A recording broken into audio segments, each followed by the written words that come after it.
You're watching Mirror 7 News. Stay informed, stay ahead for more news. Let me tell you about one of the most unbelievable rugby stories you'll ever hear. It's a match that will be remembered not just for the scoreline, but for the sheer grit, heart, and fight that the Wallabies showed against the Springboks at Ellis Park in Johannesburg. This was no ordinary win. It was a comeback for the ages. Now for context, Ellis Park is South Africa's fortress. The Wallabies hadn't managed a victory there in 62 long years. And if you saw the first 20 minutes of this clash, you'd have thought the streak was about to continue. The Springboks came out flying. 3 tries in under 20 minutes had them leading 22-0. The Wallabies weren't just on the ropes. It looked like they were being set up for a crushing humiliation. The South African fans were so relaxed about it, they even started doing Mexican waves in the stands, as if the contest was already over. But this Australian team didn't fold. Instead, something remarkable happened. Slowly, they found their footing. They tackled with relentless commitment, they fought for every breakdown, and eventually, winger Dillian managed to dive over for a try before halftime. It was only 22-5 at the break, but it gave them a spark. And then, in the second half, they unleashed one of the greatest comebacks ever seen in Test rugby.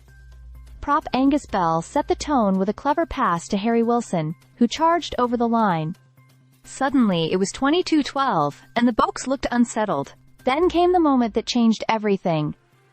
Joseph Suaalii pounced on an intercept and raced away to score, bringing it to 22-19. Just like that, the Wallabies were alive.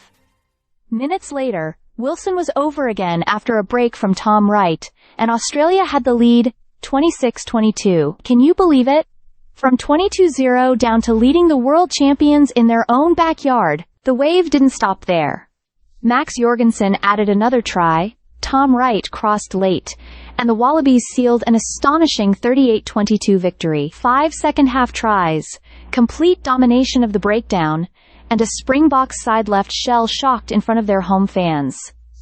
The Wallabies had done the unthinkable. This wasn't just about points on the board.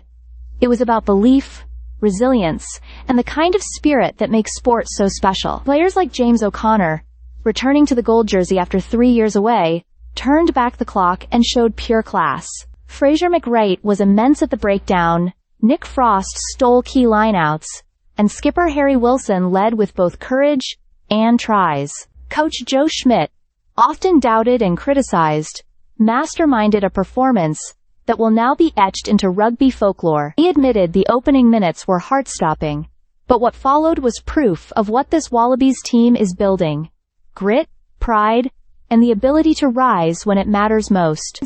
So when the dust settles, this will be remembered not as just a rugby match, but as one of Australia's greatest sporting comebacks. From 22-0 down to 38-22 winners at Ellis Park, history was rewritten in gold. Bravo, Wallabies! Bravo! Stay subscribed for more videos.